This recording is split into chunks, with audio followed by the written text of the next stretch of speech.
Olá pessoal, estamos de volta com mais uma pequena aula de um pequeno pedaço da história do Brasil. E que história é essa?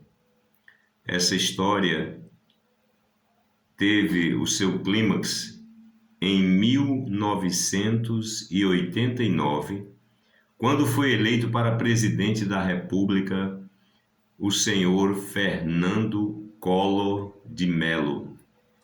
Mas quem é esse Fernando Collor de Mello?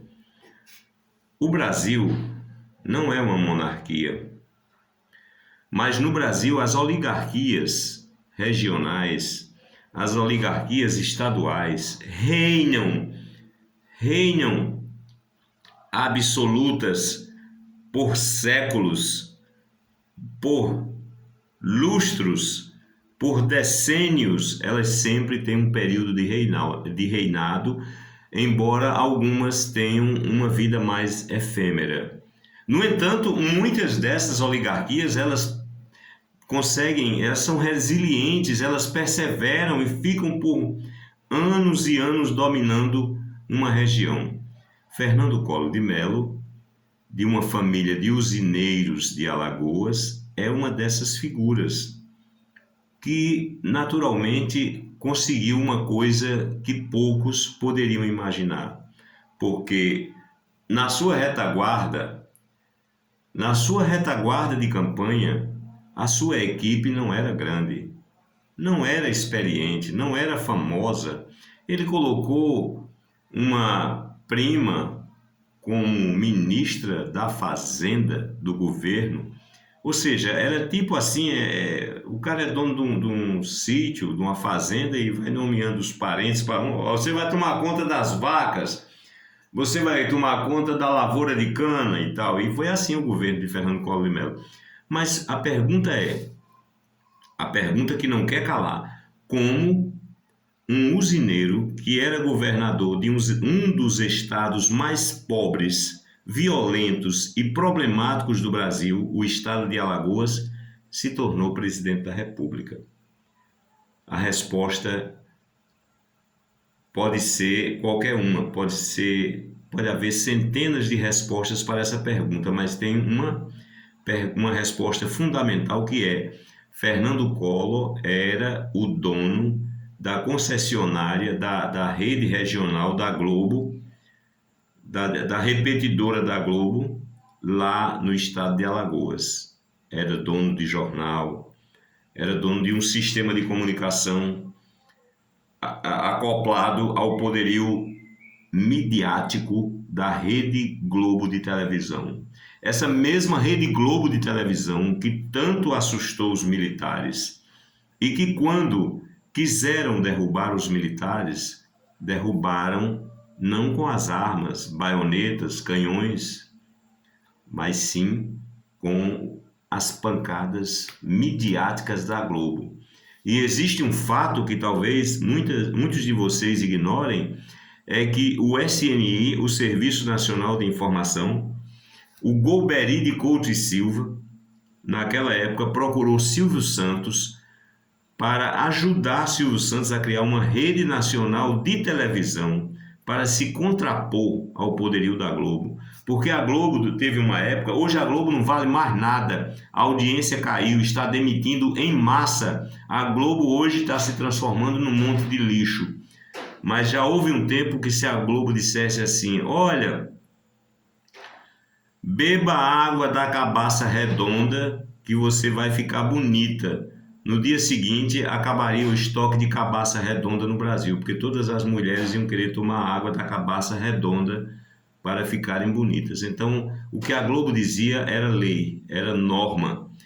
E a Globo conseguiu, com suas novelas, criar uma depravação desgraçada em todo o Brasil, incrementar a promiscuidade e, principalmente, a Globo conseguiu criar um espaço inédito para o crime organizado, o tráfico de drogas, através das suas novelas, dos seus seriados, que mostravam exatamente o poderio. É como se fosse uma aula. era uma coisa didática, como aumentar o poderio do crime organizado, como fortalecer o crime organizado. Essa era a mensagem subreptícia, subliminar que estava nas novelas. Como prostituir adolescentes e jovens através do consumo de drogas, da distribuição, do espalhamento da droga pelo país. Assim fez a Globo e assim funcionou. E hoje nós temos um grande problema de saúde pública no país, causado exatamente pelo consumo excessivo de drogas ilícitas, mas também de drogas lícitas, estas rasgadamente promovidas pela Rede Globo de televisão.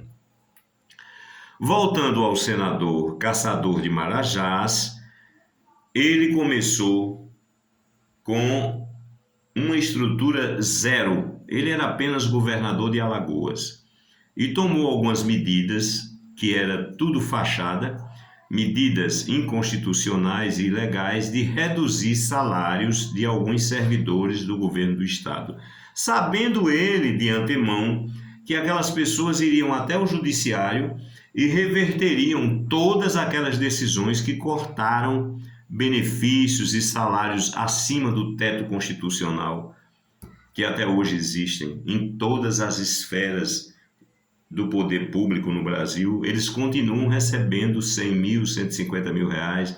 Ninguém caçou nenhum Marajás. Entre mortos e feridos, todos os Marajás sobreviveram e estão aí, atuantes. Pois bem, então com essas medidas, ele conseguiu jogar essas informações nos grandes meios de comunicação e principalmente da Rede Globo e colocaram um carimbo de caçador de Marajás. Ora, um povo pobre, miserável e desinformado e analfabeto ouve falar que uma certa pessoa perseguiu aqueles servidores públicos que ganhavam centenas, dezenas de milhares de reais todos os meses, enquanto as pessoas ganhavam R$ 1.000 cortando cana das 5 da manhã às 5 da tarde, ou então trabalhando num carro como gari, num carro de lixo o dia todo para ganhar um salário mínimo. Todas essas pessoas olharam para o horizonte e disseram: é nesse aí que eu vou votar, no Caçador de Marajás. Desculpem. E apesar do PT e de Lula, Luiz Inácio Lula da Silva, ter naquele momento, em 1989, uma estrutura descomunal sustentada pela Igreja Católica e pelos sindicatos que roubavam os dinheiros, as quantias dos trabalhadores para financiar a campanha do PT, sindicatos como dos metalúrgicos do ABC, dos bancários de São Paulo, Rio de Janeiro. Esses sindicatos tinham quantias imensas para gastar na campanha, sem falar nas empreiteiras, nos bancos, nas grandes corporações que financiaram a campanha do PT. Pois bem, com todo esse aparato, e olha que eu era do PT, viu? Eu era filiado ao PT em 1989 e trabalhei para a campanha desse ladrão, Luiz Inácio Lula da Silva. Então, pessoal, digo a você com franqueza, as pessoas não conseguiram eleger o candidato do PT e elegeram Fernando Collor de Mello. Mas Fernando Collor de Mello com certeza era, e acho que agora não é mais, que ele está muito velhinho, mas era uma besta indomável. Você sabe o que é uma besta indomável? Não adianta montar nessa besta com esporas, puxar no cabresto, ela não atende. E ela realmente não atendeu. Por quê? Primeiro, Collor atacou o estamento militar, acabou com o Serviço Nacional de Informação. Ora, o que é o serviço? O que era o Serviço Nacional de Informações? Hoje, ABIN, Agência Brasileira de Informação. É aquele segmento que tem um monte de gente trabalhando dia e noite, os chamados arapongas, para saber de tudo que está acontecendo. E não é como hoje, porque hoje basta grampear o WhatsApp, o telefone, monitorar a rede social, esse canal aqui do YouTube, a ABIN sabe em tempo real o que eu estou dizendo. Até porque os sistemas de informática, dos serviços de informação, eles conseguem rastrear por palavras-chave.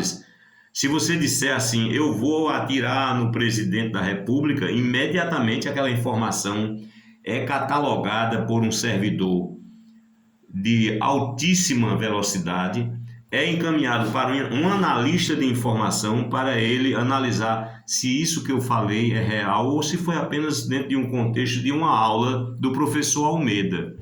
Pois bem, eu sou o professor Almeida e este é o canal Professor Almeida. Eu sou o Américo e estou aqui para falar sobre esse tema e abrir um debate sobre o Brasil para você dizer, vamos ver, pessoal, se o Brasil tem jeito, o que é que tem nesse país que tudo dá errado, até um usineiro de Alagoas, que podia ser uma verdadeira mudança, uma mudança radical no Brasil, não, entrou e começou a botar os pés pelas mãos. Então ele acabou com o Serviço Nacional de Informações, o SNI, ligado, muito ligado à Polícia Federal e às Forças Armadas. Hoje se chama ABIN. Então ele não tinha o seu relatório semanal do SNI para dizer, olha, o senador fulano está desgostoso. O governador de tal estado não está gostando de você. Olha, os marinhos não gostaram daquela sua medida. Você tem que conversar com os marinhos e dar mais dinheiro à Rede Globo para ela não lhe atacar. Pois bem, o que aconteceu após essa medida e após também o confisco do dinheiro do povo, que graças a Deus aquele confisco foi a salvação da economia brasileira.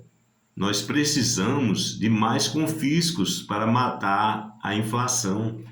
A inflação é o maior imposto que pode existir contra o pobre e a favor do especulador. E Collor teve a coragem de prender o dinheiro e liberar apenas 50 reais, 50 cruzeiros para a pessoa gastar, e o dinheiro ficou preso e foi uma loucura, porque ninguém sabia mais o que fazer. Você tinha vendido uma casa, você estava ganhando 5% por dia, a inflação estava em 84% ao mês, a inflação era, o preço dobrava mensalmente. Você fazia uma feira pela manhã no supermercado, com aquela mesma quantia, às 3 horas da tarde você não levava nem a metade da mercadoria, porque a mercadoria era reajustada em tempo real. Você já pensou o que é o preço dos alimentos reajustados em tempo real? Então era um caos total na economia, e Fernando Collor derrubou, matou esse dragão. Palmas para Fernando Collor. Fernando Collor precisava também de um empréstimo do Banco Mundial. E o Banco Mundial fez uma exigência, que ele reduzisse o tamanho do sistema financeiro, que ele adequasse, porque cada estado tinha um banco, e tinha estado que tinha mais de um banco. Minas Gerais tinha Banco de Crédito Real de Minas Gerais, tinha uma Caixa Econômica de Minas Gerais, tinha um Banco de Desenvolvimento e tinha mais um banco chamado... esqueci o nome. São 4 bancos que Minas Gerais tinha, bancos estaduais, estatais. São Paulo tinha a Caixa Econômica de São Paulo e tinha o Banespa. Então ele disse, olha, você vai fechar 3 bancos, pelo menos 3 bancos. Não, você vai fechar esses bancos. Ele disse, tudo bem, eu começo fechando 3. Então ele conseguiu os 10 bilhões de empréstimos do Banco Mundial, que era um reforço para a situação de insolvência do país, não tinha mais dólar.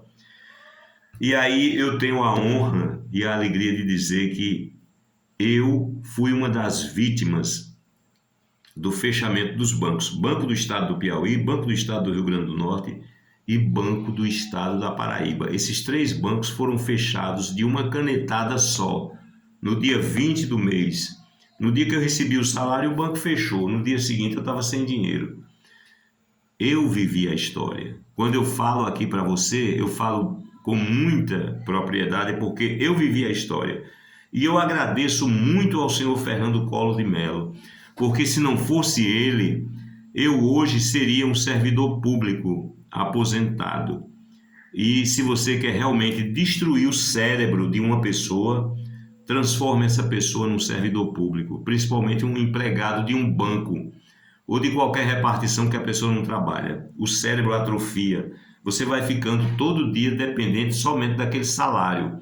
Você olha o relógio para saber que são 5 horas e você vai ter que sair porque terminou o expediente. Toda a sua criatividade, o seu conhecimento são aos poucos dizimados pela sua função de servidor público. Não seja servidor público, não permita que seu filho seja servidor público, porque o servidor público é uma pessoa que é enfiada de cabeça para baixo em uma coisa chamada zona de conforto. E a zona de conforto é terrível para todas as pessoas.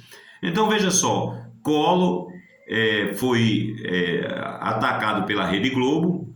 Quando a Rede Globo abriu a boca e disse Collor é feio, no outro dia, por causa das denúncias de um irmão, que a mulher de Collor havia comprado, que o PC Farias, que tinha feito a campanha de Collor, o tesoureiro da campanha de Collor, tinha pego dinheiro da campanha, sobras que não podem ser usadas, têm que ser devolvidas, sobras da campanha, e tinha comprado um carrinho para a mulher de Collor, um Fiat Elba. Olha o tamanho da corrupção, como era pequena, era uma unha de corrupção.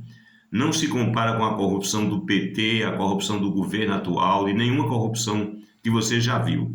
Então, olha só, por causa disso, começou um procedimento no Congresso e o Congresso resolveu fazer o impedimento do presidente. Essa palavra horrível, impeachment, que você não pode falar com a boca cheia de farinha. Então, foi colocado em votação e, com a votação boa, Collor foi destituído, assumindo no lugar dele o vice-presidente Itamar Franco. Sim, aquele presidente que estava com a cearense lá no palanque e ela estava sem calcinha e o fotógrafo foi lá e fotografou a calcinha dela. Você pode encontrar essa foto aí por todo canto no YouTube. Para mim é o fato mais relevante do governo Itamar Franco, é a calcinha da cearense e o fato de que uma equipe de economistas conseguiu articular um programa econômico chamado de Plano Real. E esse Plano Real dinamizou a economia do país. E se hoje ainda temos inflação de 10% ao ano, é por causa do dinheiro aprisionado por Collor e, consequentemente, o Plano Real. O Egito é um presente do Nilo e o Plano Real é um presente de Collor. Não esqueçam disso. Procurem conversar com seus professores para que eles contem mais histórias do governo Collor, porque aqui não cabe, nesse vídeo de 18 minutos, não cabe tanta coisa importante. Vou lembrar só um fato, que quando começaram a se mobilizar para fazer o impeachment, a galera do PT, que estava com muita raiva porque Collor tinha perdido a eleição, pintou a cara, eram uns caras pintadas, e foram para as ruas pedir o impeachment do presidente. Você sabe que sempre tem os palhaços que vão para a rua para fazer esse papel, essa pantomima, porque na verdade,